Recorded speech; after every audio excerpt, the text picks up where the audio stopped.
तो हेलो मेरे प्यारे साथियों, आई होप आप लोग की पढ़ाई बहुत अच्छे तरीके से चल रही होगी। तो आज हम पढ़ने वाले क्लास 10th का केमिस्ट्री का सेकंड चैप्टर अम्ल, क्षार एवं लवण, जो आज इस वीडियो में हम एक क्लास में ही पूरा खल्लास करके रख देने वाले हैं और एक एक टॉपिक को क्लियर करते हुए चलेंगे। तो चलिए आइए शुरू करते हैं कि अम्ल क्या होता है, क्षारक क्या होता है, लवण के बारे में और जानकारियां जानते हैं। तो चलो सबसे पहले समझते हैं भाई अम्ल क्या होता है।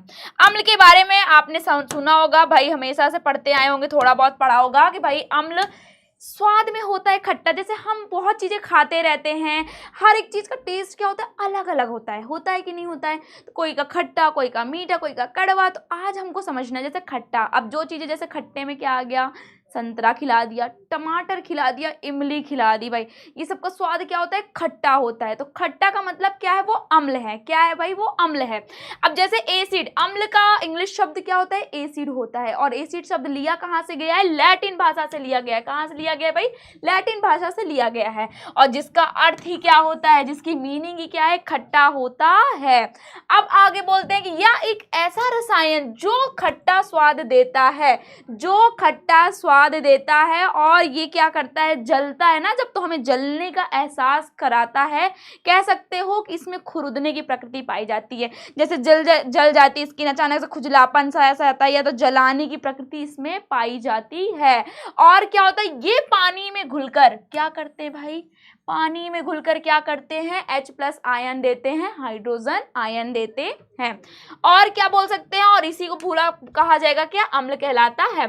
नीले लिटमस पेपर, अब बात आई लिटमस पेपर क्या है। लिटमस पेपर आपको पता है कि लिटमस पेपर क्या होता है भाई, ये हमें अम्ल क्षार पहचानने को बताता है उसको, कि भाई ये क्या है, अगर ये विलयन क्या है हमारा अम्ल है, ये विलयन क्या है, क्षार है। क्योंकि हर एक चीज अभी आगे पढ़ोगे, इसमें हर एक चीज को हम टेस्ट करके नहीं बता सकते कि भाई अगर खट्टा है तो अम्ल है, कड़वा है तो क्षार है। तो उसके लिए कुछ ना कुछ बना होता है। तो लिटमस पेपर से ही हम थोड़ा बहुत पता चलता है क्या, कि ये अम्ल है, ये क्षार है, इसका pH मान कितना है, कितना गाढ़ा है। तो उसके अकॉर्डिंग तो ये क्या, अम्ल हमारा लिटमस पेपर को क्या कर देता है, लाल में बदल देता है। नीले को क्या कर देता है, लाल में बदल देता है। जैसे कि इसका एक ट्रिक भी है, अनिल। क्या है ट्रिक भाई, अनिल। अनिल से मतलब आ से क्या हो गया हमारा, अम्ल हो गया। नी से क्या हो गया, नीला हो गया। और ला से क्या हो गया, लाल। अम्ल नीला को क्या कर देता है, लाल कर देता है। इससे हम समझ जाएंगे कि भाई हाँ, अम्ल हमारा क्या करता है, नीले को लाल कर देता है, लिटमस पेपर को। और क्या है, अम्लों का जलीय विलयन किसका संचालन करता है, विद्युत का संचालन करता है। अगर हम अम्ल में क्या कर दें, कोई विद्युत प्रवाहित कर दे, तो ये विद्युत उसमें मतलब कि हमारी करंट उसमें दौड़ने लगता है, मतलब कि विद्युत का क्या करता है, ये संचालन करता है। कुछ एग्जांपल्स हैं, जैसे हमने ले लिया, क्या ले लिया भाई, HCl ले लिया, HNO3 ले लिया, H2SO4 ले लिया। अब जैसे कि क्या होता है, अगर हम इस HCl को क्या कर दें, अगर हम इस HCl को क्या करें, अगर पानी में मिला दें, तो ये क्या करता है, H+ देता है और Cl- देता है। तभी बोला गया कि हमारा जो भी अम्ल होता है वो पानी में घुलकर क्या दे देता है, H+ आयन देता है। तो ये सारी चीजें हमारी क्या होती है, अम्ल के बारे में होता है। अगर बोल दिया जाए अम्ल क्या है, तो आप इतनी सारी चीजें आप बता सकते हो। आप समझते हैं भाई अम्ल कितने प्रकार के होते हैं। अम्ल के प्रकार के बारे में जानते हैं, तो आपको पहले बता देते हैं कि हमारा अम्ल क्या होता है। अम्ल के प्रकार होते हैं। पहला तो हम बता सकते हैं स्रोतों के आधार पे होता है, प्रबलता के आधार पे होता है और सांद्रता के आधार पे होता है। तो हम इनको अब समझते हैं क्या, कौन से किसके अंदर पे आता है, ठीक है। तो अब जैसे कि हमने बोल दिया आपको, क्या स्रोतों के आधार पे देख लेते हैं। स्रोतों पे क्या होता है हमारा, प्राकृतिक या कार्बनिक अम्ल पाए जाते हैं। क्या नेचुरल या फिर ऑर्गेनिक हमारे क्या पाए जाते हैं, कुछ अम्ल पाए जाते हैं जिनको कहा क्या जा सकता है, मतलब जो हमारे अम्ल प्रकृति द्वारा प्राप्त हो, किसके द्वारा हो, प्रकृति या फिर किसी भी जीव जंतु द्वारा हमें प्राप्त करें वो क्या कहलाता है, हमारा प्राकृतिक अम्ल या फिर कार्बनिक अम्ल कहलाता है। फॉर एग्जाम्पल जैसे आपको बोल दिए फॉर्मिक अम्ल। अब जैसे कुछ कुछ आप समझोगे, कोई हमको टमाटर से कौन सा अम्ल पाया जाता है, चींटी से कौन सा अम्ल पाया जाता है, लैक्टिक अम्ल जैसे पाया जाता है, बहुत से अलग अलग ऑक्सैलिक, अभी सारे जितने भी प्रकृति में पाए जाते हैं अम्ल वो भी दिखाऊंगी। तो ये सारे जो भी हमको प्रकृति, किसी भी जीव जंतु, इनसे हमें जो भी अम्ल प्राप्त होते हैं उन्हें कौन सा अम्ल कहा जाता है, प्राकृतिक अम्ल या फिर कार्बनिक अम्ल कहा जाता है। फिर बात आई किसकी, खनिज या सिंथेटिक अम्ल की आई, किसकी, खनिज या सिंथेटिक अम्ल की आई। तो भैया ये देखो कि अम्ल जिन्हें खनिजों द्वारा, किसके द्वारा, मिनरल्स द्वारा तैयार किया जाता है। फॉर एग्जाम्पल जैसे कोई भी प्रयोगशाला वगैरह में, मतलब इसका क्या कहना है, प्रयोगशाला में बनाया जाए, है ना, तो क्या होगा, प्रयोगशाला में बनाया जाए, उन्हें कौन सा अम्ल बोला जाता है, खनिज अम्ल बोला जाता है। हम लोग जाते हैं लैब वगैरह में, जैसे कुछ चीजें अलग से बनाई जाती है, जो भी अम्ल क्या होती है लैब वगैरह में बनाई जाए उसे क्या कहा जाएगा, उसे क्या कहा जाएगा, खनिज या सिंथेटिक अम्ल कहा जाएगा। फिर क्या बात आती है, क्योंकि खनिज अम्ल को क्या करते हैं, देखो प्रयोगशाला में तैयार किया जाता है, इसलिए इन्हें क्या, मैन मेड, भाई हाँ कोई ना कोई बनाएगा ही बनाएगा, तो इसको क्या बोला जाता है, मैन मेड या फिर सिंथेटिक अम्ल बोला जाता है। अब जो लैब में बनाए जाते हैं उनको क्या बोलते हैं, जैसे कि नाइट्रिक अम्ल, हमारा हाइड्रोक्लोरिक अम्ल, सल्फ्यूरिक अम्ल, ये सारे किस में आएंगे, हमारे फास्फोरिक अम्ल, ये सारे जितने भी हैं ये क्या कहलाते हैं, सिंथेटिक अम्ल कहलाते हैं। क्या यहाँ तक डन है भाई, चलो और आगे समझते हैं। अब आगे और आता है क्या, जैसे जो हमारे प्रकृति में पाए जा रहे थे, जो भी अम्ल हमारे प्रकृति में द्वारा पाए जा रहे थे वो कौन कौन से हैं, इसको पहले समझते हैं। जैसे पहले हमारा क्या गया, फॉर्मिक अम्ल आ गया। फॉर्मिक अम्ल पाया किस में जाता है, अगर आपसे पूछा जाए तो किस में पाया जाता है, भाई देखो चींटी में, बिच्छू में, मधुमक्खी से, ये सारे से हमको कौन सा अम्ल मिलता है, फॉर्मिक अम्ल मिलता है। फिर कौन सी बात आई, कार्बोनिक अम्ल कौन सा है, तो कार्बोनिक अम्ल हमें किस में पाए जाते हैं, सोडा वाटर कोल्ड ड्रिंक में, जो हम थम्स अप वगैरह और कोको कोला ऐसी कोल्ड ड्रिंक्स पीते हैं उसमें कौन सा अम्ल पाया जाता है, तो हमारा कौन सा बोला जाएगा, कार्बोनिक अम्ल पाया जाता है।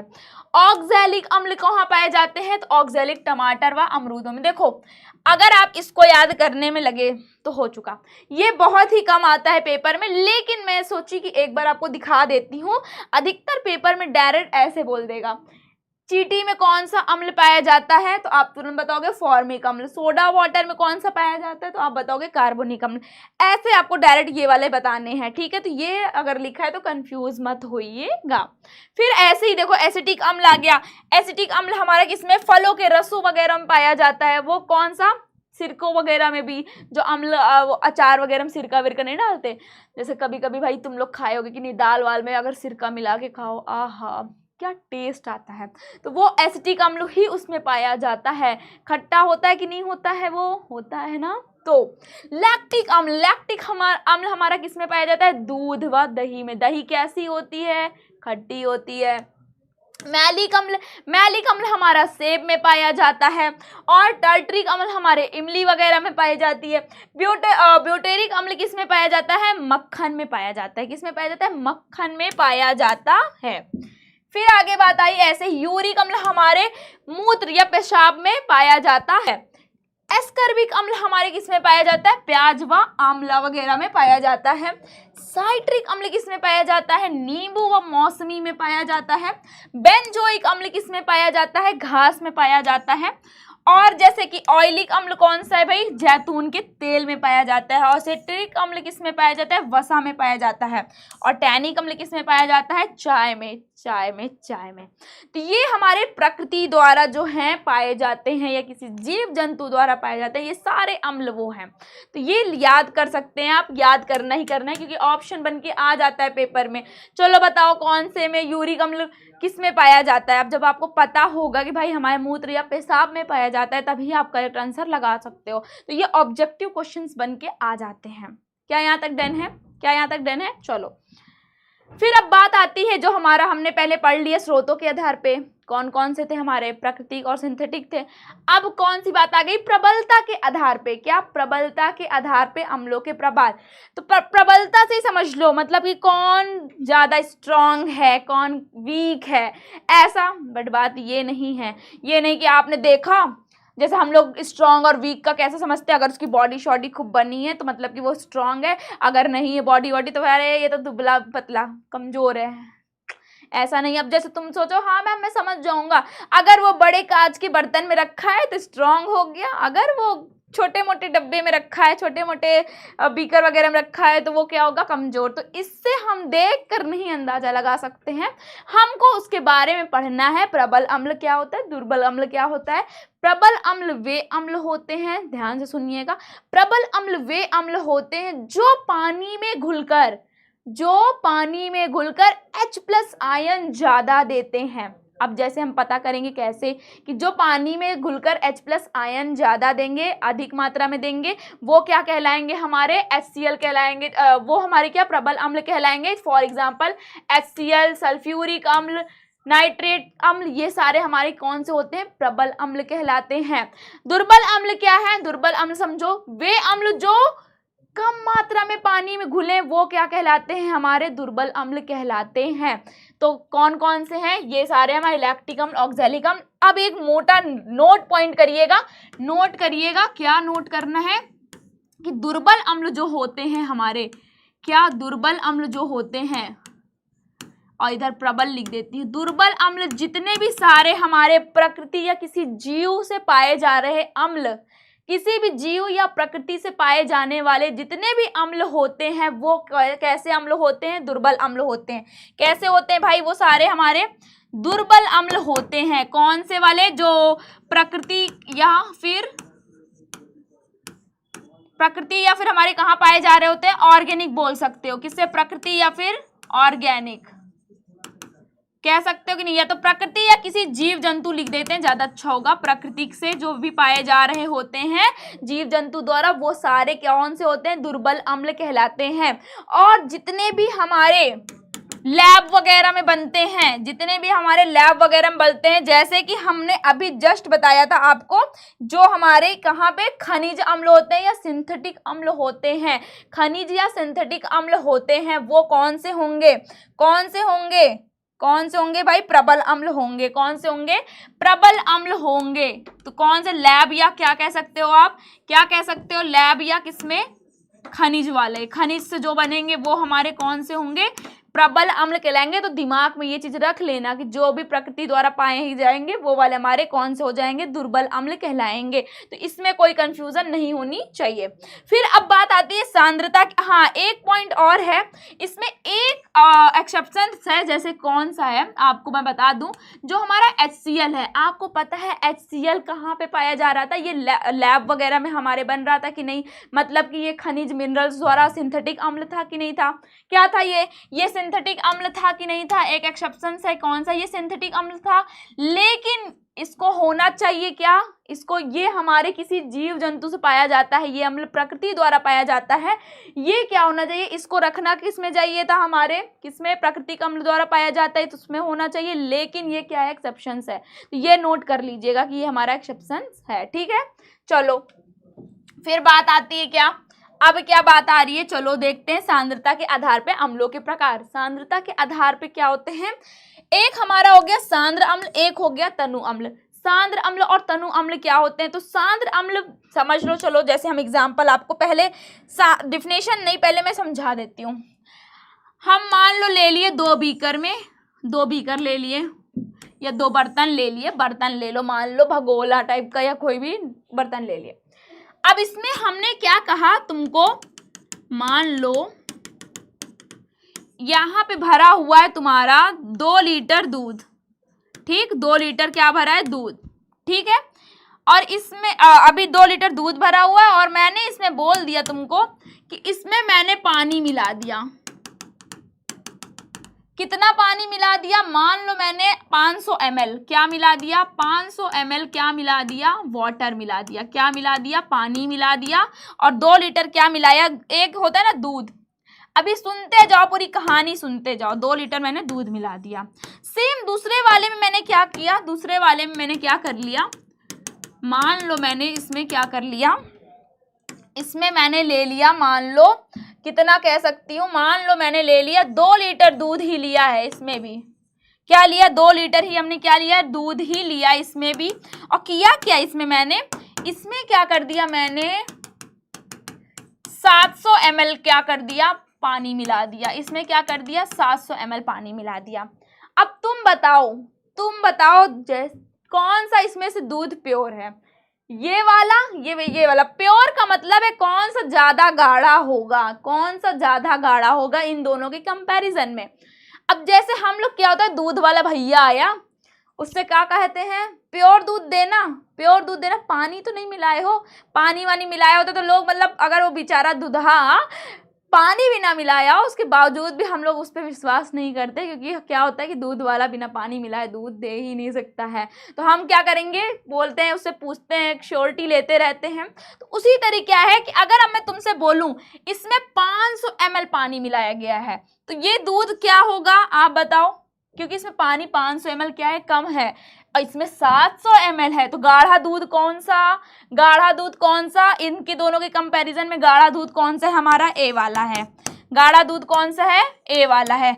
मतलब कि जो गाढ़ा दूध होगा, गाढ़ा दूध होगा वो हमारा कौन सा होगा, सांद्र। गाढ़ा दूध का मतलब कौन सा, वो सांद्र। और जो गाढ़ा कम होगा वो तनु होगा, क्या होगा, तनु होगा। तो अब डिफिनेशन से समझो, अब तुम डिफिनेशन से समझो, लिखा क्या है, सांद्र अम्ल वे अम्ल होते हैं, सांद्र अम्ल वे अम्ल होते हैं जिसमें अम्ल ज्यादा, किसमें, जिसमें अम्ल ज्यादा होता है, जबकि जल क्या होता है, कम मात्रा में होता है, वो क्या कहलाता है, हमारा सांद्र अम्ल कहलाता है। क्या कहलाता है, सांद्र अम्ल कहला सकता है। आप ये कह सकते हो या तो जिसमें एक याद कर लो, या तो अम्ल की मात्रा ज्यादा, या तो कह सकते हो पानी की मात्रा कम। दोनों में से एक चीज याद कर लोगे तो याद हो जाएगा कि सांद्र वो होते हैं जिसमें पानी की मात्रा कम हो, और तनु में ये होता है कि पानी, तनु वाले में कि पानी की मात्रा ज्यादा हो। दोनों में से एक चीज याद कर लेते हो, या तो दोनों तरीके से आप याद कर सकते हो भाई, जिसमें अम्ल ज्यादा और पानी कम सांद्र वाला कहलाएगा, और जिसमें हमारा अम्ल कम और पानी ज्यादा वो हमारा तनु कहलाएगा। तो इन दोनों में डाउट मत रखना बिल्कुल भी। तो कंसंट्रेटेड एसिड जिसमें हमारा क्या हो जाएगा भैया, क्या हो जाएगा, जल की मात्रा कम होती है, उसे क्या बोलते हैं, हम क्या बोलते हैं, क्या बोलेंगे, सांद्र अम्ल बोलेंगे। ठीक है, चलो ऐसे ही आगे बढ़ते हैं। फिर अब क्या आ गया, अब बारी आई हमारी भस्म की, क्षार की, कि ये क्या होता है, क्षार और भस्म क्या होता है। अब मैंने जैसे बोला था करेला वगैरह याद होगा आपको, करेला का खाद के साथ एकदम कड़वा कड़वा अजीब सा, सब छोड़ो, साबुन वाबुन खा लिए होगे कभी, नहाते वहाते मुंह में टेस्ट आ गया, अजीब सा लग गया, तो वो हमारा क्या होगा, वो क्या होगा, हमारा एक क्षार होता है। उसका टेस्ट जो तुमने किया ना, अब तुमने तो किया होगा मुझे पता है, क्योंकि मैंने तो किया है, नहाते रहो या कभी साबुन वाबुन चला गया एकदम अजीब सा, तो वो जो टेस्ट आता है कसैंदा टाइप का अजीब सा, वो हमारा क्या कहलाता है, क्षार कहलाता है। क्या कहलाता है भाई, क्षार कहलाता है। जैसे हम कह सकते हैं, और ये हमारा अम्ल जल में घुलकर H+ आयन देते थे, ये जल में घुलकर क्या देंगे, OH- आयन देंगे, हाइड्रोक्साइड आयन देते हैं। अब लिखा क्या है वो पढ़ लेते हैं। क्षार वह पदार्थ है जिसका जलीय विलयन स्वाद में कड़वा होता है, और क्या है, ये जल में घुलकर कैसा आयन देते हैं, हाइड्रोक्साइड आयन, OH- आयन देते हैं।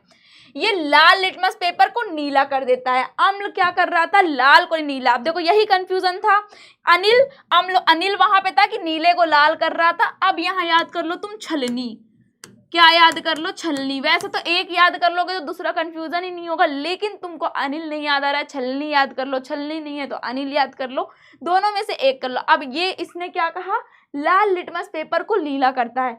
लाल, छा से क्षार मान लो, ऐसे याद कर लो। छलनी ऐसा ना लिख के, सॉरी, छलनी ऐसे लिख लो तो ज्यादा सही होगा।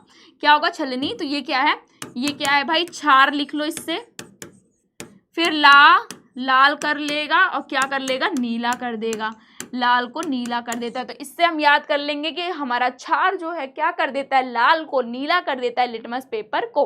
ठीक, और क्या, ये क्षार का जलीय विलयन भी किसका, विद्युत का संचालन करता है। अब इसमें एग्जाम्पल समझो, हमारा NaOH देखो, ये क्या करेगा, NaOH क्या है भाई, NaOH क्या है, जल में घुलकर कैसा आयन देता है, कैसा आयन देगा भाई, हाइड्रोक्साइड आयन देगा, माइनस आयन देगा। ऐसे ही हमारा KOH हो गया कि नहीं, क्या करेगा, K+ और OH माइनस आयन दे देगा, पोटेशियम हाइड्रोक्साइड, सोडियम हाइड्रोक्साइड। तो ये सारे क्या होते हैं, जल में घुलकर OH माइनस आयन देते हैं। क्या यहाँ तक समझ में आया? ध्यान से सुनते हुए चलोगे, सारा एक एक चीज आपको याद होता चलेगा, समझ में भी आता जाएगा। अम्ल और क्षार, अब जैसे अम्ल के प्रकार थे वैसे ही किसके प्रकार होंगे, क्षार के प्रकार होंगे। अब देखो ये कैसे होता है,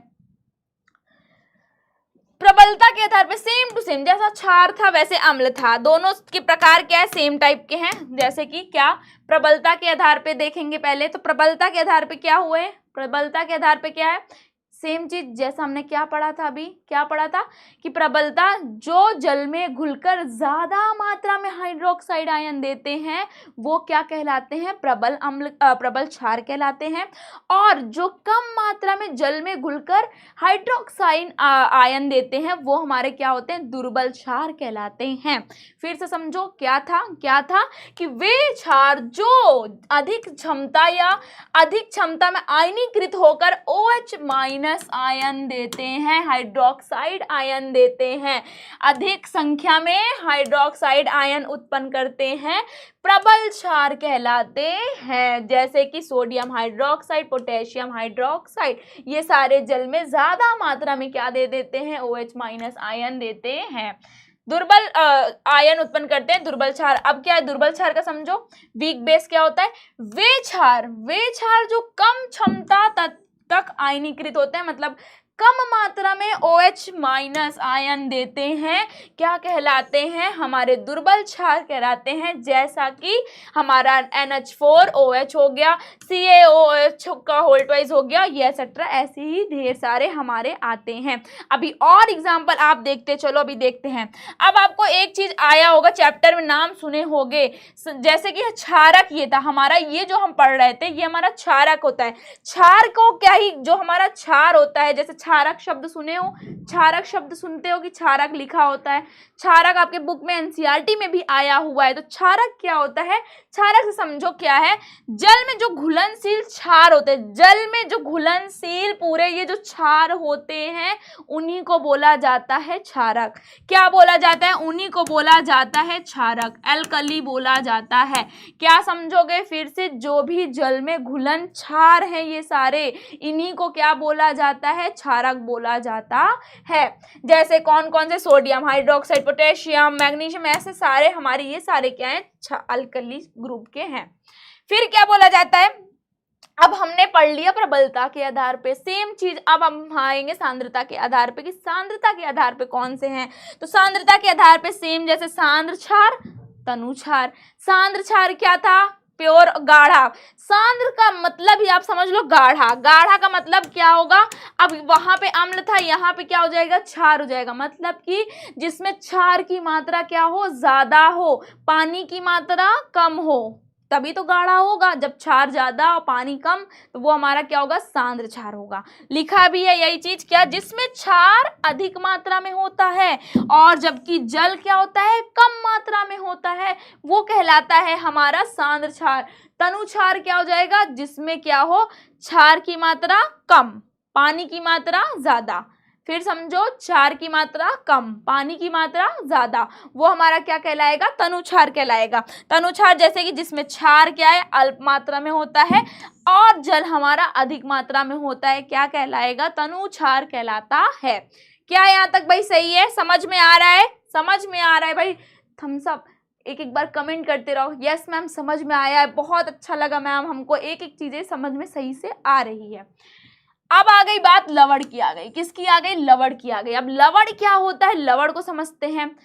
अब देखो, जो हमारा अम्ल है, जो हमारा क्षार है, क्या होता है इस लवण में, क्या होता है, अम्ल और क्षार जब आपस में एक साथ क्रिया करते हैं, इनकी हम अभिक्रिया कराते हैं, तो ये इनसे जो अभिक्रिया करने के बाद जो हमें प्राप्त होता है तो उसमें क्या प्राप्त होता है, एक हमको लवण बनकर प्राप्त होता है और एक जल बनकर प्राप्त होता है। तो इसी को बोला क्या जाता है, हमारा लवण। जैसे कि आप समझो डेफिनेशन कि अम्ल व क्षार की परस्पर अभिक्रिया से प्राप्त होता है लवण। हमारे अम्ल और क्षार की रिएक्शन कराने पे ही हमको लवण मिलता है। किसी भी रंग के लिटमस का रंग नहीं बदलता। क्या होता है इसमें, क्या होता है इसमें, लवण में हमारा लिटमस पेपर कोई भी रंग नहीं बदलता या रंग नहीं बताता कि ये किसको लाल, नीला, पीला, ऐसा कोई भी इसमें लिटमस पेपर रंग नहीं बताता है। लवण भी हमारे विद्युत का संचालन करता है। जैसे देखो NaCl नमक बन गया, NaCl, तो ये हमारा क्या हुआ, पोटेशियम क्लोराइड, ये सारे हमारे क्या हैं, लवण हैं। अब आई बात लवण। लवण के भी प्रकार होते हैं, कौन कौन से होते हैं ये समझ लो।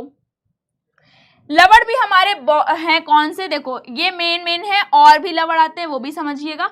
अम्लीय लवण कौन से होते हैं, तो अम्लीय लवण वो समझो प्रबल अम्ल और दुर्बल क्षार। प्रबल अम्ल और दुर्बल क्षार मिलकर हमको क्या मिलता है, उससे दोनों की अभिक्रिया कराने से अम्लीय लवण बनता है। अब याद करो प्रबल अम्ल कौन से हुए, जैसे कि हमने ले लिया NaHSO4, क्या ले लिया, जैसे हमारे, और ये सारे हमारे मतलब क्या है, लवण है, कौन से, अम्लीय लवण है। अब आपको जैसे जब हमने प्रबल अम्ल की रिएक्शन कराई, किससे कराई हमने, प्रबल अम्ल, जैसे कि हमारा प्रबल अम्ल हो गया, अब आपने उसको किसके साथ करा दिया, दुर्बल क्षार के साथ रिएक्शन करा दी। अब क्या होता है, हमको मिलता क्या है, अम्लीय लवण मिलता है। तो आप सीधी सी डिफिनेशन लिख सकते हो कि प्रबल अम्ल और दुर्बल क्षार को जब हम अभिक्रिया कराते हैं तो हमें अम्लीय लवण मिलता है या अम्लीय लवण बनता है। जैसे इसमें बहुत से एग्जांपल दिए भी, NaHSO4, NaHCO3, ये सारे हमारे कौन से हैं, अम्लीय लवण कहलाते हैं। ऐसे ही क्षारीय लवण आ जाए तो क्षारीय लवण दुर्बल अम्ल, दुर्बल क्या होगा, अम्ल हो जाएगा, और प्रबल इसमें क्षार हो जाएगा। कौन से में, क्षारीय लवण में क्या हो जाएगा, जिसके बोले तो उसको समझ लो आपको प्रबल रखना है। जैसे अम्लीय लवण था तो अम्ल को हमको क्या रखना है, प्रबल। क्षारीय लवण था तो हमको क्षार को क्या रखना है, प्रबल। समझ रहे हो, तो वो हमको करना है। तो ये क्या हो गया हमारा, इनसे जब हमने दुर्बल अम्ल और प्रबल क्षार को रिएक्शन कराई तो हमको मिल गया क्षारीय लवण। फॉर एग्जाम्पल जैसे कि CaOHCl, Na2CO3, ये सारे हमारे कैसे हो गए हैं, क्षारीय लवण। फिर हमारा आ गया सामान्य लवण कौन से होते हैं, तो सामान्य लवण वे होते हैं जब हमारा प्रबल अम्ल और प्रबल क्षार दोनों, इसमें क्या है, प्रबल है, प्रबल अम्ल प्रबल क्षार दोनों जब क्या करते हैं, रिएक्शन करते हैं, तो हमको मिलता क्या है, सामान्य लवण प्राप्त होता है। ठीक, अब सारे हमारे NaCl, KCl, ये सारे हमारे समान लवण में ही आते हैं। अब बात आई द्विक लवण। द्विक से समझ लो, नाम से ही समझ में आ रहा है, जब हमको लवण और लवण, क्या लवण ही आपस में अभिक्रिया करते हैं तो हमको द्विक लवण मिलता है। इसी को हम बोलते हैं क्या, द्विक लवण बोला जाता है। क्या यहाँ तक समझ में आया, जिसमें देखो ये सारे हमारे कौन से हैं, द्विक लवण कहलाते हैं। ये सारे लवण के प्रकार हैं, ठीक है। अब आप समझो ये क्या है, रासायनिक गुण। रासायनिक गुण, अब थोड़ा आ जाता है रासायनिक गुण के बारे में समझते हैं कि अम्ल के रासायनिक गुण क्या होते हैं, क्षार के क्या होते हैं, समझते हैं। तो अम्ल की रासायनिक गुण देखो, जैसे कि अम्ल की जब हम धातु के साथ अभिक्रिया कराते हैं, धातु के साथ अभिक्रिया कराते हैं, धातु में मतलब मेटल में जब रिएक्शन कराते हैं तो वो क्या होता है, अम्ल की धातु के साथ रिएक्शन कराते हैं तो हमको लवण मिलता है और हाइड्रोजन गैस मिलती है। अब अम्ल हमने कोई भी ले लो, अम्ल आप जैसे कि ले लो, सल्फ्यूरिक भी ले सकते हो, हाइड्रोक्लोरिक अम्ल भी ले सकते हो। उसकी हमने जिंक, एक क्या है, धातु है, तो हमने जब इन दोनों की रिएक्शन कराई तो हमको क्या मिल गया, एक लवण मिल जाता है जो कि जिंक क्लोराइड बनता है, और उसके साथ ही साथ हमको हाइड्रोजन गैस भी निकलता हुआ दिखता है। फिर बात आई जब हम अम्ल का धातु कार्बोनेट के साथ अभिक्रिया कराते हैं, कोई भी कार्बोनेट वाला धातु ले लो, जैसे यहाँ ले लिया NHO3 का ले लिया कार्बोनेट वाला, और सॉरी ये क्या हुआ, जब हमने क्या ले लिया, कोई भी अम्ल ले लिया और उसको किसके साथ करा दिया, कार्बोनेट। CO3 को क्या बोलते हैं, कार्बोनेट बोलते हैं, क्या बोलते हैं, कार्बोनेट बोलते हैं। तो क्या हुआ, जब हमने किसके साथ करा दिया, कार्बोनेट के साथ करा दिया, तो नाइट्रोजन कार्बोनेट के साथ करा दिया, तो हमको एक लवण मिल जाता है, कौन सा, सोडियम नाइट्रेट मिल जाता जाता है और क्या बन जाता है, कार्बन डाइऑक्साइड, और क्या बनता है, जल बन जाता है। तो ये नोट कर लेना कि जब हम किसी अम्ल का किसी कार्बोनेट वाले के साथ रिएक्शन कराते हैं तो हमको मिलता क्या है, एक लवण मिलता है। लवण के साथ साथ हमको क्या मिल जाता है, कार्बन डाइऑक्साइड गैस मिलती है और उसके साथ साथ हमको जल प्राप्त हो जाता है। फिर क्या है, अम्ल का धातु हाइड्रोजन, धातु हाइड्रोजन कार्बोनेट। अब क्या बात आ गई, धातु, धातु से मतलब कोई भी धातु ले लो, जैसे कि हमने ले लिया सोडियम, हाइड्रोजन आ गया तो हाइड्रोजन ले लो, कार्बोनेट आ गया तो क्या CO3 ले लो, तो जैसे कि NaHCO3, NaHCO3 ले लिया हमने। तो क्या करा इसने रिएक्शन किसके साथ, किसी अम्ल का हमने धातु हाइड्रोजन कार्बोनेट के साथ जब रिएक्शन कराई तो हमको क्या मिल रहा है, क्या मिल रहा है, लवण मिल रहा है, कार्बन डाइऑक्साइड मिल रहा है, वाटर मिल रहा है। तो ऐसे रिएक्शन हो गई। अब हमने क्या, जब अम्ल और क्षार की रिएक्शन करा रहे हैं, देखो तो आपको ये बात तो पता है कि हमको क्या मिलता है, लवण मिल जाता है और पानी मिल जाता है, क्योंकि यही डिफिनेशन किसकी थी, लवण की थी हमारे। तो ये क्या हो गया, जैसे अम्ल ले लिया हमने और क्या ले लिया, क्षार ले लिया, तो ये हमारी रिएक्शन क्या कहलाई, लवण और जल बन जाता है। सेम चीज ऐसे ही हमने क्या किया, क्षार की धातु से जब अभिक्रिया कराते हैं, किसी भी क्षार की धातु के साथ जब हम रिएक्शन कराते हैं तो क्या होता है, हमारा क्षार क्या कराएगा, क्षार का हमने क्या करा दिया, किसी भी धातु के साथ रिएक्शन करा दी, फिर क्या मिलता है हमको, लवण मिल जाता है और हाइड्रोजन गैस मिल जाती है। जैसे हमने लिख लिया NaOH ले लिया हमने, क्षार, एल्युमिनियम धातु ले ली, हमने क्या करा दिया, तो हमको लवण मिल गया और हाइड्रोजन गैस मुक्त हो रही है। तो ऐसे ये सारे हमारे इनके अम्ल के क्या है, रासायनिक गुण कहलाते हैं, जिसमें से एक पॉप टेस्ट के नाम से फेमस है। पॉप टेस्ट आपने सुना होगा, क्या है, पॉप टेस्ट के नाम से सुना होगा। तो ये पॉप टेस्ट क्या होता है, देखो समझा रही हूँ। हमने ले लिया एक परख नली में, देखो यहाँ पे क्या है, ये हाइड्रोजन गैस के बुलबुले इस वाले में से निकलेंगे, कैसे अभी दिखाऊंगी। जब हम कोई भी जलती हुई मोमबत्ती या आग वाले को ले जाएंगे तो वहाँ पॉप पॉप करके आवाज आएगी, तो पूरा इसकी क्रिया समझो कैसे कैसे है। तो जब हम किसी भी, जब धातु, कोई भी धातु ले लिया, उसकी हम क्या कर सकते हैं, किसी अम्ल के साथ जब अभिक्रिया कराते, कोई भी धातु ले लो आप, कोई भी धातु ले लो, जब हमने किसके साथ रिएक्शन कराई, अम्ल के साथ रिएक्शन कराई, तो क्या होता है, लवण और हमको क्या बनता है, आपको पता है, हाइड्रोजन गैस उत्पन्न होती है। अब हमको पता करना है हाइड्रोजन गैस कैसे निकल रही है।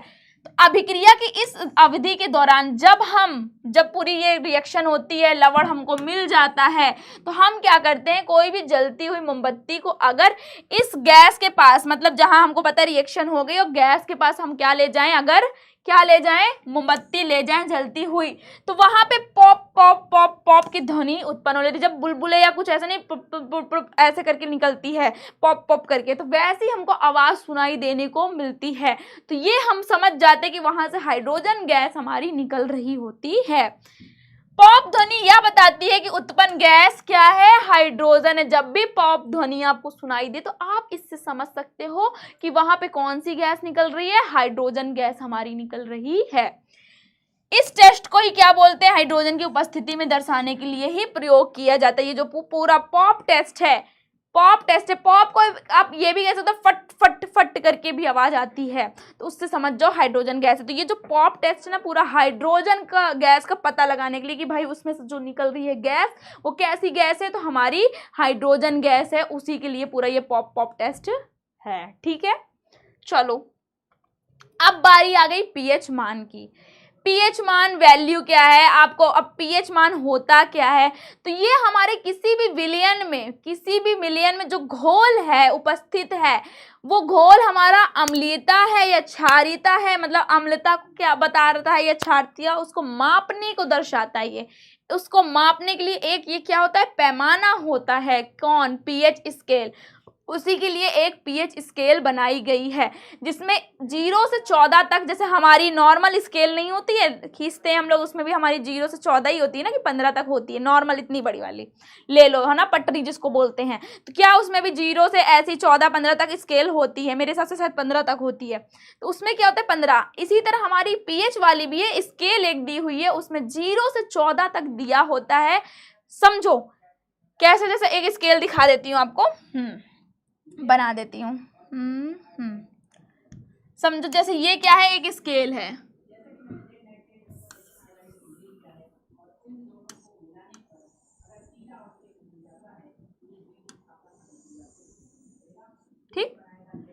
टेढ़ा है, समझ जाना थोड़ा।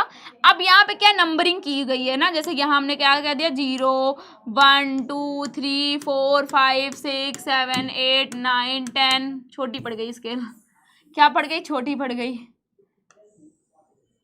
ठीक ठीक, 8 9 10 11 12 13 14 समझ लो ये है, ठीक, क्या है 14 है।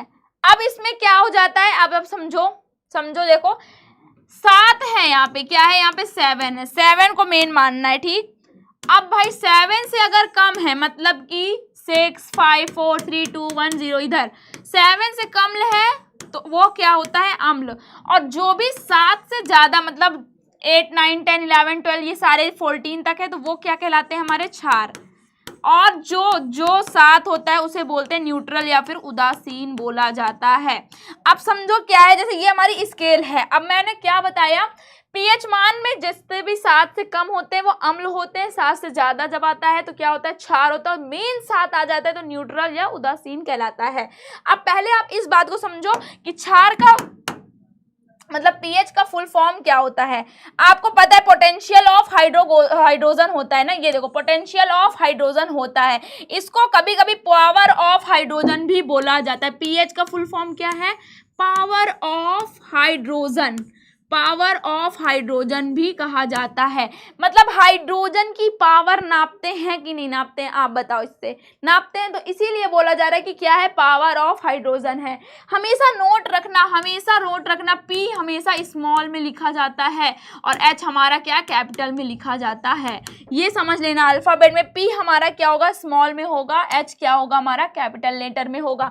तो जैसा कि अभी मैंने बताया कि पीएच मान का अगर वैल्यू 7 से कम आती है तो वो अम्लीय घोल होता है, 7 के बराबर आता है तो उदासीन घोल होता है, और अगर 7 से ज्यादा आता है तो क्या होता है, हमारा क्षारीय घोल कहलाता है। अब समझो आगे क्या होता है, जैसे कि क्या है, हमारा पीएच मान को मापने के लिए हमें पीएच पेपर या पीएच मीटर का उपयोग किया जाता है। पीएच को जो नापा जाता है ना, तो जैसे लिटमस पेपर था, अभी मैं बताऊंगी, एक पीएच पेपर आता है, कैसे हम उसको पता करते हैं कि अच्छा ये है। जैसे देखो, यह वैज्ञानिकों को ये जानने में मदद कर रहा था कि कोई भी पदार्थ कितना ज्यादा अम्लीय है या कितना ज्यादा क्षारीय। मान लो हमने पता लगा लिया कि इसमें अम्ल है, इसमें क्षार है, लेकिन कौन कितना ज्यादा अम्ल है, कितना ज्यादा क्षारीय है, वो कैसे पता करेंगे, तो वो सारा हम पीएच वैल्यू के साथ कर लेते हैं। अब जैसे एक फॉर्मूला आता है हमारा, क्या, पीएच बराबर -log10H+, ये होता है सांद्रता। जैसे इसको हम और भी बता देते हैं, इसकी डिफिनेशन क्या है, जैसे क्या लिखा है, आपको क्या लिखा है, ये किसी भी विलयन की जो सांद्रता होती है ना, हमको क्या बता रही होती है इसी मेथड के थ्रू। इससे क्या होता है, आपको न्यूमेरिकल भी बहुत बन के आते हैं, तो क्या होता है, किसी भी रिएक्शन या किसी भी, अगर हम बोले विलयन में लघु गुणक, लॉग को हिंदी में बोला जाता है लघु गुणक, क्या, लघु गुणक में H+ की सांद्रता को जो भी बताता है उसे हम पीएच मान बोलते हैं, पीएच वैल्यू बोलते हैं, पीएच स्केल बोलते हैं, वो हमारा क्या कहलाएगा, ये। अब जैसे थोड़ा सा समझो पीएच क्या है, थोड़ा और डिटेल में इसको समझते हैं। अब जैसे कभी कभी फॉर्मूला, ये एक तो पता ही चल गया आपको, पीएच बराबर क्या हो गया, -log10, क्या आ गया आपको, H+ सांद्रता। ये हमारा क्या हो गया, पीएच वैल्यू जो -log में, इसमें H+ सांद्रता बतानी होती है। कभी कभी इसमें आ जाएगा, जैसे ये क्या है, POH हो गया, पीएच मान हाइड्रोक्साइड को क्या होगा, ये तो हाइड्रोजन का हो गया, ये हाइड्रोक्साइड आयन का हो गया, इसमें क्या हो जाएगा, ये मत हो जाना, माइनस लगा है ना, हाँ, ये कंफ्यूज मत हो जाना, अरे ये तो कुछ और है। तो ये हमारा अम्ल और ये हमारा हाइड्रोक्साइड के लिए ऐसा लिखा जाता है। इसके लिए कुछ और फॉर्मूले भी होते हैं, कभी कभी हमको आ जाता है क्या, एक फॉर्मूला दे देता है न्यूमेरिकल में, कभी कभी पीएच की वैल्यू दे देगा, हाइड्रोक्साइड की भी वैल्यू दे देगा, और इसके बराबर हमको वैल्यू निकालनी होती है, तो इसके बराबर वैल्यू होती है 14। क्यों, क्योंकि आपको पता है पीएच मान के स्केल में कितने होते हैं, 14 तक नंबरिंग होती है। तो ये हो गया हमारा फर्स्ट ऐसा फॉर्मूले में, आप बिल्कुल भी कंफ्यूज मत होइएगा, ठीक। कभी कभी एक फॉर्मूला आ जाता है, H+ की सांद्रता पूछ लेता है, तो उसमें क्या होता है, ये 10⁻⁻PH ये हो जाता है, ये भी एक फॉर्मूला हमारा आता है। ठीक, अब बात आई लॉग क्या है, लॉग की वैल्यू क्या होती है, ये थोड़ा आप जानिए।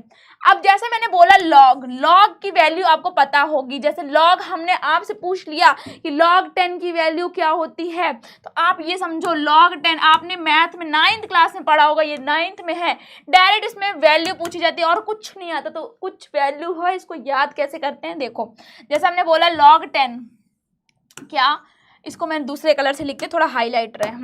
जैसे हमने बोला क्या लॉग 10 की वैल्यू क्या होती है, 10 दिख रहा है आपको, लॉग 10 की वैल्यू क्या होती है, तो मैंने बोल दिया मुझे पता है लॉग 10 की वैल्यू 1 होती है। जैसे कैसे, आप ये समझो जिस भी 10 है, 10 में कितने जीरो, 10 में कितने जीरो, एक जीरो ना, 10 में कितने जीरो, एक जीरो, तो मतलब लॉग 10 की वैल्यू 1। अब सेम ऐसे मैं पूछ लूँ लॉग 100 की वैल्यू क्या होती है, तो आप बता दो 100 में कितने जीरो, 2 जीरो, तो मतलब कि 2। ऐसे 1000 का निकाल लोगे कि नहीं निकाल लोगे, कितनी 3 वैल्यू। लॉग की वैल्यू सबसे इजी होती है। अब कहीं कहीं फॉर्मूला एक आ जाता है लॉग m इंटू एन, गुणे में लिखा रहता है, तो इसको क्या करोगे, जब कभी log m into log n दिखा हो तो आप इसका होता है log m प्लस एन, इसको ऐसे लिख दिया जाता है log m इन log n, अरे लिखा ही नहीं जा रहा है, रुको, log m plus log n,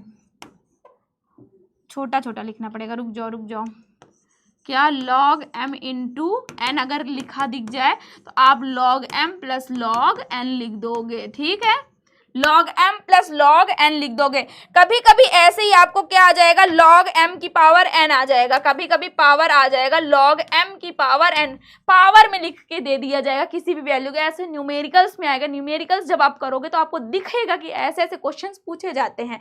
तो जब भी ऐसे पावर में आपको लिखा हुआ दिखाई दे तो ये जो पावर होती है वो आगे उठ के आ जाती है, मतलब n log m कहलाता है, ऐसे लिखा जाता है। तो ऐसे कुछ क्वेश्चंस हैं, इसको याद कर लोगे तो आपको न्यूमेरिकल्स करने में बहुत ही हेल्पफुल होगा। तो ये सारे आप हेल्पफुल होगा। अब जैसे मैं एक क्वेश्चन आपको करके दिखाती हूँ कैसे। एक क्वेश्चन है, जैसे कि मान लो कोई क्वेश्चन दिया है कि किसी विलयन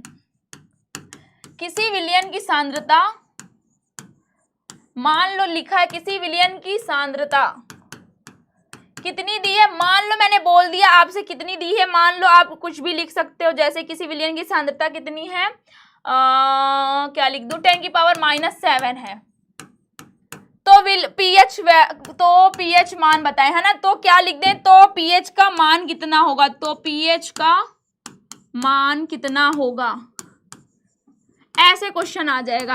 अब क्वेश्चन लगाना कैसे है, जैसे आपको पता है, अब क्यों, अब जैसे अब आपको मैंने फॉर्मूला बताया है, pH बराबर क्या होता है, बताओ, pH बराबर हमारा क्या होता है फॉर्मूला, -log H प्लस, होता है कि नहीं होता है, ये पता है। अब बताओ pH की वैल्यू भी दी है, माइनस में दिया है, क्या दिया है, इक्वल -log, क्या दिया हुआ है यहाँ पे हमारा 10 की पावर -7 दिया है कि नहीं दिया है।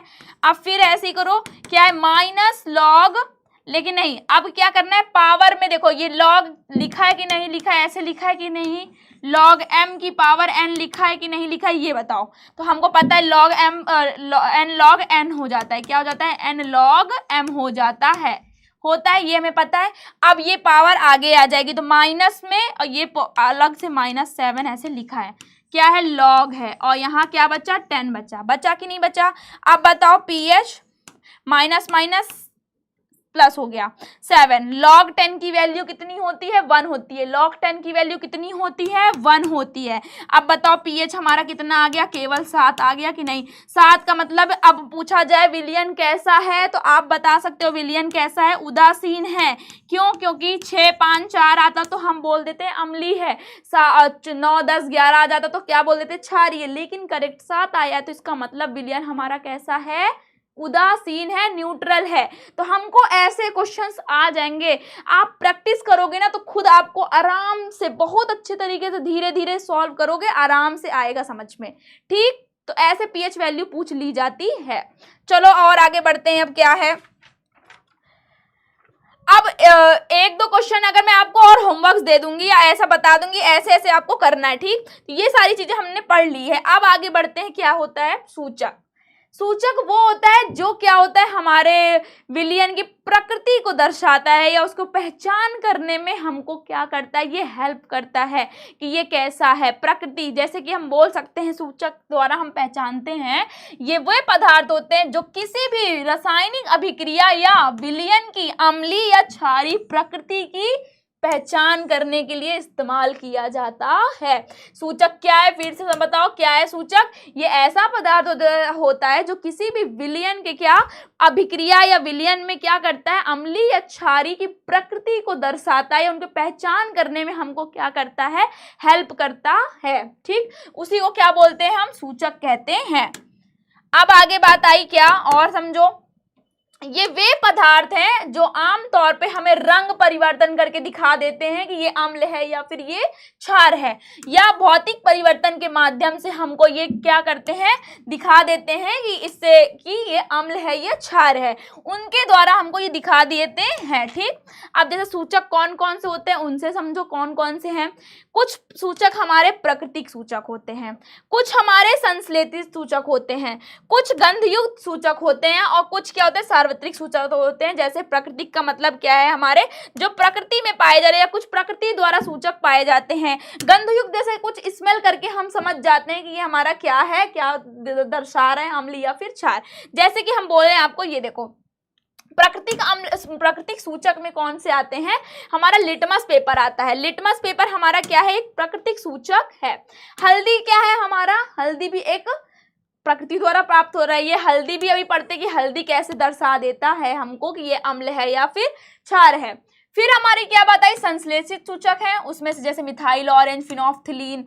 गंधयुक्त सूचक में जैसे हम कभी कभी कोई लोग प्याज वाज खा लेते तो बास टाइप का आता है, तो हाँ ना कि अरे प्याज खाया है तुरंत जान जाते हैं। या स्ट्रॉबेरी या कोई फ्लेवर का हमको क्या कहता है, वो खाया रहता है आइसक्रीम वेनिला वगैरह का, उसकी महक से अरे तुमने आइसक्रीम वेनिला फ्लेवर खाई है, हम समझ जाते। तो ये सारे हमारे स्मेल, प्याज, लहसुन, ये सारे क्या है, गंधयुक्त सूचक हैं हमारे। थाइमोल ब्लू और ये क्या है, ब्रोमोथाइमोल ब्लू हमारे सार्वत्रिक सूचक हैं। सार्वत्रिक सूचक भाई हमारा तुरंत रिएक्शन, जैसे अम्ल है, अम्ल में हमने तुरंत सार्वत्रिक सूचक को मिलाया तो ये रंग परिवर्तन करके तुरंत बता देता है कि ये हमारा अम्ल है या इसमें क्षार है। कुछ चीजें हैं ऐसी कि हमको बता देगा। ठीक है, क्या यहाँ तक समझ में आया कि नहीं आया, आप बताओ, बताओ जल्दी। तो हमको ये समझना है, लिटमस पेपर जैसे कि मैंने बताया, लिटमस अम्ल को कैसे पहचान करेगा, ये कैसे पहचान करेगा, जैसे अम्ल में मैंने बोला कि नीले को क्या कर देता है, ये लाल कर देता है। लिटमस पेपर से हम ऐसे समझ लेते हैं। और हल्दी और क्षार में मैंने बताया कि लाल को नीला कर देता है। हल्दी क्या कर देता है हमारे, अगर आप बताओ कहीं वाइट कपड़े में सब्जी वगैरह अगर गिर जाती है तो जब हम साबुन जैसे उसमें क्षार रगड़ते हैं तो वो क्या पीला साफ तो नहीं होता, उसका दाग लाल पड़ जाता है या कह सकते हैं भूरा पड़ जाता है। तो हल्दी क्या कर देता है, ऐसे ही क्या उसमें जब क्षार जाता है तो तुरंत वो लाल या भूरा करके बता देता है कि इसमें क्या है, हमारा क्या है, ये अम्ल था, तुमने मिला दिया क्षार, क्षार जब मिलाओगे तो उसमें भूरा कलर हो जाता है। तो हल्दी भी ऐसे हमको दर्शा के दिखा देता है। ऐसे हमारा मिथाइल ऑरेंज और फिनोल्फ्थलीन है। मिथाइल ऑरेंज भी क्या होगा, जैसे ऑरेंज कलर में ही टाइप का होता है, लेकिन जैसे हम उसको क्षार मिलाते हैं तो ये गाढ़ा गुलाबी या क्या करते हैं थोड़ा और लाल कलर गाढ़े में कर देता है। ऐसे फिनोल्फ्थलीन है, रंगहीन होकर पिंक कलर कर देता है। सारे ऐसे चेंज करके कलर के द्वारा हमको दर्शा देता है कि इसमें अम्ल है। मिथाइल ऑरेंज क्या कर देता है, ऐसे क्षार है, सारी पहचान हम ऐसे कर लेते हैं। अब बात आई हमारी किसकी, अब बात आई हमारे, अरे यार हम जैसे अब यहाँ दिखा देते हैं आपको कौन क्या कर रहा है। ठीक, अब इसमें समझो एक बार आराम से। ठीक, क्या है, जैसे कि हमने बोला आपको नीला लिटमस विलयन, जैसे कि हमने बोला लिटमस पेपर के बारे में आप जान गए कि नहीं जान गए। इधर हमारा क्या है, अम्ल क्षार सूचक है। ठीक है, ये क्या कर देता है, रंग परिवर्तन नहीं होता, किसमें, अम्ल के साथ रंग परिवर्तन नहीं करता नीला लिटमस पेपर। क्या, जैसे कि अम्ल के साथ क्या करेगा, लाल रंग में परिवर्तन हो जाएगा। नीला वाला लाल में होता है कि नहीं होता है। अब लाल लिटमस विलयन भी आपको पता है कि मैंने बताया कि क्या कर देता है, वो नीले को लाल, लाल को नीला, आप समझ जाओ ये वाला। हल्दी जैसे मैंने बताई, हल्दी क्या करता है, अम्ल में कोई परिवर्तन नहीं करता, अम्ल के साथ कोई भी परिवर्तन ये नहीं करता, लेकिन क्षार में लाल रंग में बदल देता है। मिथाइल ऑरेंज क्या करता है? मिथाइल ऑरेंज हमारा लाल रंग में, अम्ल को लाल रंग में बदल देता है। ऑरेंज या गाढ़ा लाल कलर में होता है, जो कि पीले रंग में क्या कर देता है? बदल देता है। किसको? किसको? क्षार को। अगर उसमें अम्ल था और अम्ल क्या करेगा? क्षार में अम्ल में लाल रंग का बदलेगा, लेकिन क्षार में क्या कर देता है मिथाइल ऑरेंज? उसको पीला कलर कर देगा। अब फिनोफ्थलीन की बात आई। फिनोफ्थलीन हमारा रंगहीन कलर का होता है। किस कलर का? रंगहीन, कोई कलर नहीं होता। अम्ल में कोई परिवर्तन नहीं। अगर उसको अम्ल में डालोगे तो कोई परिवर्तन नहीं होगा, लेकिन जैसे ही आप क्षार में डालोगे गुलाबी रंग में बदल जाता है। ठीक है, किस में बदल जाएगा? गुलाबी रंग में बदल जाएगा।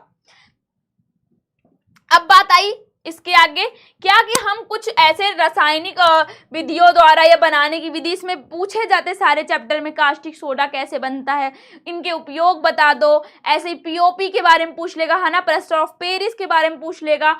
सारे ऐसे सारे हमारे क्या है, कुछ हैं ये प्रयोगशाला में जो बनाए जाते हैं, तो किस तरीके से बनाए जाते हैं ये सारी विधियां पूछी जाती हैं, उनके यूजेस पूछे जाते हैं। तो आओ इसको समझते हैं ये कैसे होता है। चलो शुरुआत करते हैं। कैसे? जैसे हमारी शुरुआत पहले किससे होती है? कास्टिक सोडा से होती है।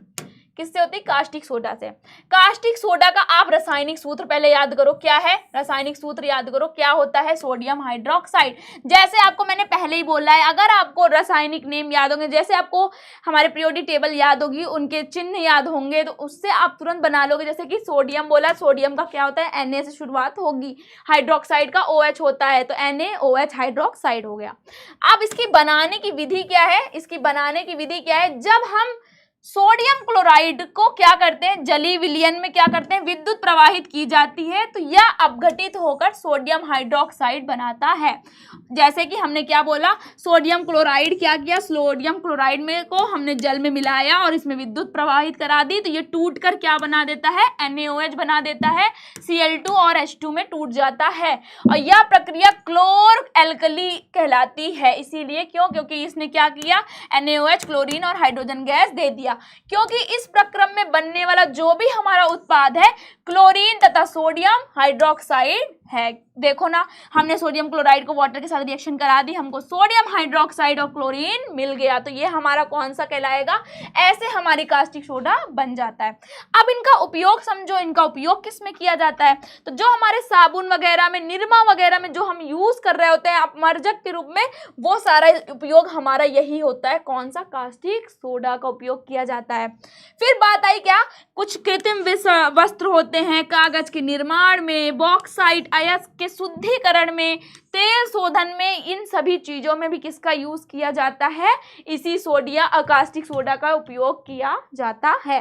ठीक है, यहां तक समझ में आया? अब समझो आगे। अब हमारा ब्लीचिंग पाउडर है सेकंड नंबर। ब्लीचिंग पाउडर क्या है? इसका हमारा रासायनिक नाम क्या है? रासायनिक नाम आप जरूर ध्यान रखना, क्योंकि ये हमारे क्वेश्चन में पूछे भी जाते हैं कि ब्लीचिंग पाउडर का रासायनिक नाम बताएं। 4 ऑप्शन दे देगा, वो आपको बताना पड़ेगा। यह कभी कभी रासायनिक सूत्र पूछ लेता है। ब्लीचिंग पाउडर का रासायनिक सूत्र क्या है?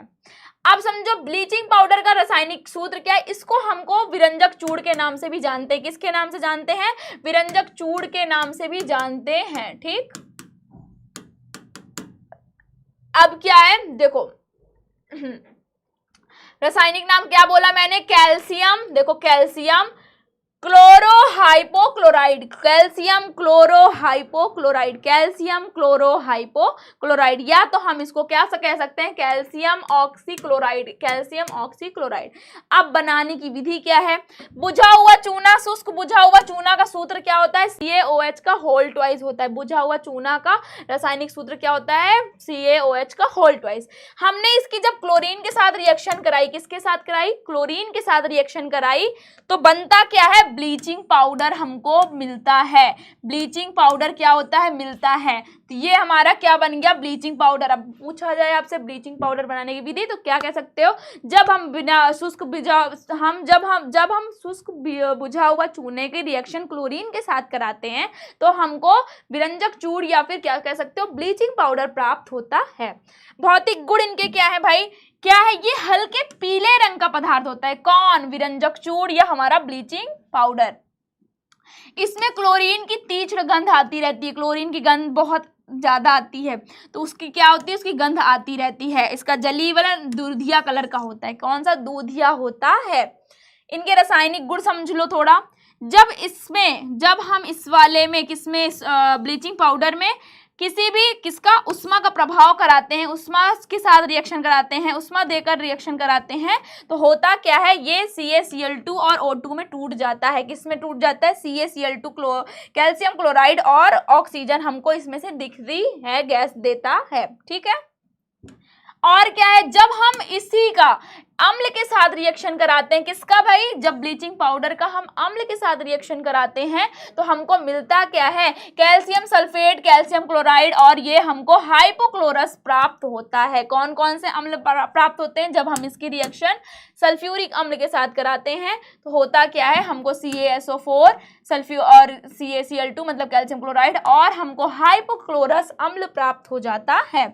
सेम ऐसे क्या करते हैं, जब हम क्लोरोफॉर्म का निर्माण करते हैं तो इसमें इसका काम होता है जैसे कैसे, ब्लीचिंग पाउडर जल की अभिक्रिया में, मतलब जल की उपस्थिति में जब हम इस ब्लीचिंग पाउडर का रिएक्शन कराते हैं तो उसमें एसीटोन और अल्कोहल के साथ अभिक्रिया कराई जाती है तो क्लोरोफॉर्म बनता है। जब हमने किसका? ब्लीचिंग पाउडर जल की उपस्थिति में रिएक्शन कराई तो एसीटोन और अल्कोहल के साथ जब रिएक्शन कराते हैं तो हमको मिलता कौन सा है? क्लोरोफॉर्म बनता है और इसी को क्या करते हैं? निषेचक के रूप में प्रयोग किया जाता है। क्लोरोफॉर्म का सूत्र क्या है? ये याद रख लेना, CHCl3 है। क्या है? CHCl3 है। अब इनका यूजेस कहाँ होते हैं वो समझते हैं। इनका उपयोग कहाँ होता है? कपड़े, पेपर आदि के विरंजन में होता है। और किस में होता है? जीवाणुनाशक के जल के स्वच्छ करने में प्रयुक्त होता है। जैसे पानी वगैरह में जीवाणु बैक्टीरिया वगैरह पड़ गए तो उसको स्वच्छ करने में किसका उपयोग होता है? इसी का। क्लोरोफॉर्म बनने में भी इसका उपयोग होता है। ऊन के सिकुड़ने बचाने के प्रयोग में भी किया जाता है और प्रयोगशाला में ऑक्सीकरण एजेंट के रूप में ये सारे यूजेस होते हैं किनके? ब्लीचिंग पाउडर के। ठीक। अब आगे आते हैं बेकिंग सोडा क्या होता है। बेकिंग सोडा के बारे में जानते हैं। बेकिंग सोडा क्या है? बेकिंग सोडा समझो कैसा है, रासायनिक नाम पहले समझो। बेकिंग सोडा का रासायनिक नाम क्या है? Sodium bicarbonate. क्या है? सोडियम बाइकार्बोनेट है, या क्या कह सकते हो? सोडियम हाइड्रोजन कार्बोनेट है। रासायनिक सूत्र क्या है इसका? तो NaSCO3। नाम से समझ लो, नाम से समझ लो, sodium hydrogen carbonate, sodium hydrogen carbonate, तो नाम से पता चल रहा है। ठीक। बनाने की विधि क्या है इसकी? अब ये समझो, जब हम क्या सोडियम कार्बोनेट जब हम सोडियम कार्बोनेट का किसी जलीय विलयन में जल के साथ रिएक्शन कराते हैं और कार्बन डाई की उपस्थिति, मतलब उसमें कार्बन डाइऑक्साइड गैस क्या करते हैं? प्रवाहित करवाते हैं, तो होता क्या है? हमको सोडियम बाइकार्बोनेट प्राप्त हो जाता है। क्या प्राप्त हो जाता है? सोडियम बाइकार्बोनेट क्या होता है? प्राप्त हो जाता है, बन जाता है। इनके भी भौतिक गुण समझो। इनका भौतिक गुण क्या है? सोडियम बाइकार्बोनेट श्वेत क्रिस्टलीय ठोस होता है। ये हमको एकदम ठोस अवस्था में पाया जाता है, सॉलिड अवस्था में पाया जाता है, व्हाइट कलर का। जल में अल्प विलय होता है, बहुत ही कम मात्रा में ये घुलता है। इसका जलीय विलयन क्षारकीय होता है। ये जलीय विलयन इसका क्या होता है? क्षारकीय होता है। रासायनिक गुण समझो।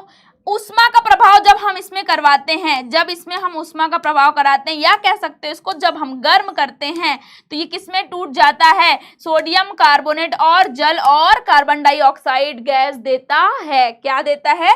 सोडियम कार्बोनेट और जल और कार्बन डाइऑक्साइड गैस देता है। फिर क्या है? जब इसकी हम अम्ल के साथ रिएक्शन कराते हैं, इसकी हमने अम्ल के साथ रिएक्शन करा दी तो ये क्या कर रहा है? लवण बना रहा है, जल बना रहा है और कार्बन डाइऑक्साइड गैस मुक्त कर रहा है। इनका उपयोग समझो बेकिंग पाउडर बनाने में किया जाता है, और क्या है? अग्निशामक यंत्रों में किया जाता है, पूर्तिरोधी एंटीसेप्टिक दवा वगैरह के रूप में भी किया जाता है, और प्रयोगशाला में अभिकर्मक के रूप में भी किया जाता है। किसी न किसी यूज को बनाने में किया जाता है। ये सारे प्रयोगशाला में होते हैं। फिर आगे समझो धावन सोडा का क्या है। धावन सोडा का आप रासायनिक नाम पहले समझो क्या होता है। Sodium carbonate decahydrate. क्या? सोडियम कार्बोनेट डेकाहाइड्रेट होता है। रासायनिक सूत्र समझो धावन सोडा का Na2CO3 10H2O, Na2CO3 10H2O धावन सोडा का सूत्र आता है। ठीक है। बनाने की विधि क्या है इनकी? इनकी विधि काफी स्टेप में बनती है। क्या होती है? स्टेप में बनती है। क्या पहले बोला गया, धावन सोडा का उत्पादन साल्वे प्रक्रम द्वारा किया जाता है, एक पूरी विधि द्वारा होती है, उस प्रक्रम को बोला जाता है साल्वे प्रक्रम। यह क्रिया कई पदों में हमारी पूर्ण होती है, एक बार में नहीं बनता है कौन, धावन सोडा। ठीक, इसके लिए सोडियम क्लोराइड, अमोनिया तथा लाइम स्टोन का कच्चे पदार्थ के रूप में उपयोग किया जाता है। जैसे देखो, पहले हम क्या लेते हैं, सबसे पहले हम लेते हैं क्या, अमोनिया। क्या लेते हैं, NH3। अमोनिया लिया हमने, सबसे पहले क्या लिया, अमोनिया लिया, उसको हमने जल और कार्बन डाइऑक्साइड इसमें गैस मुक्त करवाई, कार्बन डाइऑक्साइड गैस दिया, तो बना क्या हमारा NH4HCO3। क्या बना, ये बना। उसके बाद हम फिर इसको, जो ये बना ना, ये जो बना, इसको क्या करते हैं हम, किसके साथ रिएक्शन कराते हैं, फिर किसी लवण के साथ रिएक्शन कराते हैं। किसके साथ कराते हैं, मतलब कि सोडियम क्लोराइड के साथ रिएक्शन कराते हैं। पहले हमने देखो अमोनिया ले लिया, अमोनिया के बाद हमने क्या ले लिया, लवण ले लिया, फिर हमने उस जो बना हमारा, जो भी ये मिला, हमने उसकी लवण के साथ क्या करा दी, रिएक्शन करा दी। तो जब हमने इसके साथ रिएक्शन कराई तो NaHCO3 हमको सोडियम हाइड्रोजन कार्बोनेट प्राप्त हुआ, और हमको क्या प्राप्त हुआ, नौसादर प्राप्त हुआ, NH4Cl प्राप्त हो गया। फिर हमने इसको सोडियम हाइड्रोजन कार्बोनेट को उठाया, फिर इसको हीट किया। हीट करने पर ये अभी क्या दे रहा था हमारा, किस में टूट जा रहा था, सोडियम कार्बोनेट में, वाटर में, और कार्बन डाइऑक्साइड गैस प्रवाहित मुक्त कर रहा था। फिर हमने इसको फिर उठा लिया, जो मेन बन रहा होता है उसको हम फिर उठा लिए। क्या उठा लिए, इसको, ये, और इसको 10H2O के साथ हमने क्या करा दिया, वाटर के साथ रिएक्शन करा दी। तब बन गया क्या, तब बन गया हमारा पूरा, ये हमारा धावन सोडा बनकर तैयार होता है 4 स्टेप में पूरा। अब इनके भौतिक गुण क्या होते हैं ये समझो आप। सोडियम कार्बोनेट सफेद रंग का गंधहीन पारदर्शी क्रिस्टली होता है। इसके एक अणु में 10 अणु होते हैं, एक अणु में 10 अणु क्रिस्टल जल होता है, और शुष्क वायु में खुला छोड़ने पर यह क्रिस्टलन करता क्या है, 9 अणु को अपने त्याग देता है। फिर क्या, इसकी प्रकृति क्या होती है, क्षारीय होती है। ये कैसी इसकी प्रकृति होती है, क्षारीय होती है। फिर आगे और समझो, रासायनिक गुण क्या है। अब इसका जब हम इसमें क्या करते हैं, उष्मा का प्रभाव में क्या करता है, इसको जब हम हीट करते हैं तो ये क्या करता है, या निर्जल श्वेत चूर्ण मतलब कि सोडा ऐश में परिवर्तन हो जाता है, और साथ ही साथ कार्बन डाइऑक्साइड गैस देता है, जैसा कि ये है सोडियम कार्बोनेट और 10H2O, तो पूरा हमारा ये हो गया। इसके साथ रिएक्शन जब इसको गर्म कर रहे हैं हम, तो क्या करता है ये Na2CO3 H2O में और 9H2O को क्या कर देता है, निकाल देता है आपको। जबकि मैंने बोला था कि खुले में वायु में छोड़ दो, तो ये क्या करता है, एक सिर्फ रहता है 9 अणु को निकाल देता है। Na2CO3, फिर जब इसको क्या किया हमने, ये जो बना फिर उसको उठाया हमने, क्या किया, जब एक H2O में हमारा मतलब बना हुआ, तो इसको जब हमने वायु में खुला छोड़ देने पर क्या कर रहा है, ये Na2CO3 और H2O में हो जा रहा है, मतलब श्वेत चूर्ण में बदल जा रहा है, सोडा ऐश में परिवर्तित हो जाता है। जब ये अम्ल के साथ अभिक्रिया करता है तब क्या करता है हमारा सोडियम कार्बोनेट, जब अम्ल के साथ रिएक्शन कर रहा है तो Na2SO4 H2O और कार्बन डाइऑक्साइड गैस क्या कर रहा है, मुक्त कर रहा है।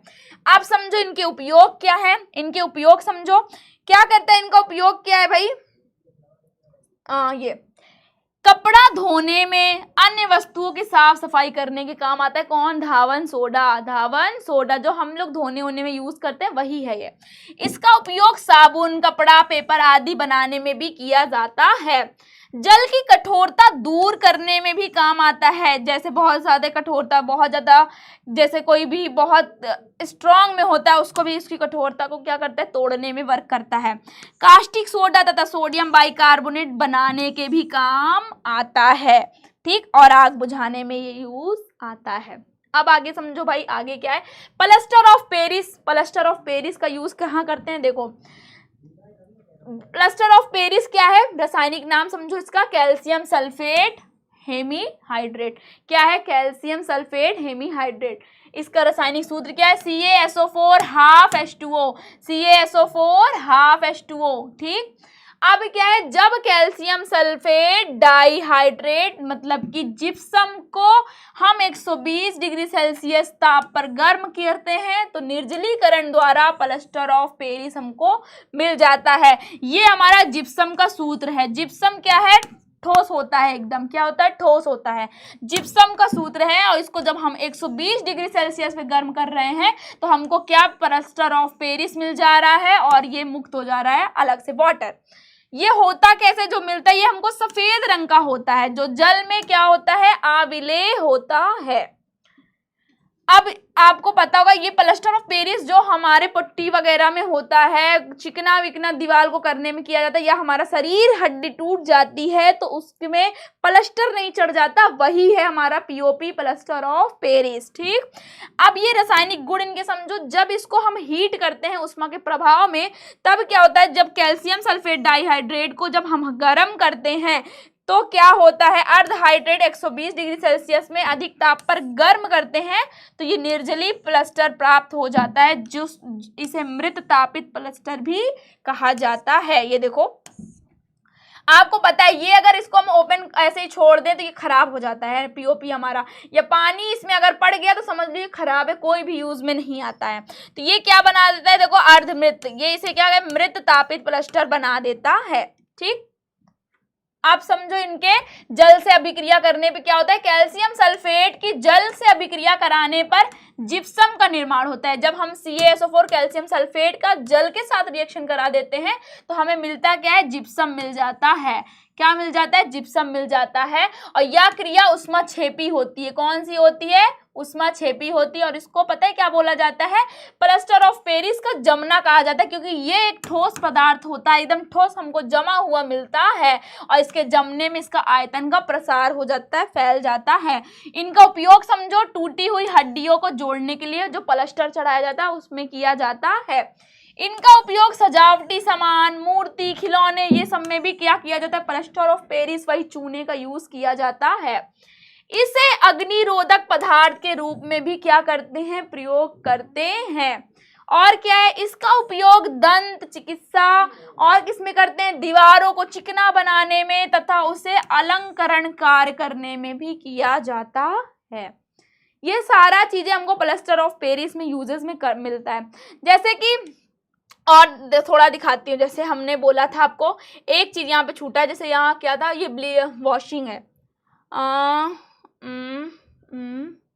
ब्लीचिंग पाउडर किधर गया, ब्लीचिंग पाउडर हमारा कहाँ पे था, प्लास्टर ऑफ पेरिस है। जैसे कि आपको मैंने ब्लीचिंग पाउडर में एक चीज और बता देती हूँ, है ना, ब्लीचिंग पाउडर से नाम समझो, ब्लीचिंग होता है, जैसे कभी कभी लड़कियां या लड़के भी होते हैं, हर जगह ब्लीचिंग होता है। ब्लीचिंग कराने का मतलब, जैसे इसका यूज एक और समझ लो, इनका यूज बालों में जैसे हम कलर वलर करवाते हैं तो जाओ जब ना पार्लर वाले के पास तो वो कहेंगे मैम आपका पहले ब्लीचिंग करना पड़ेगा।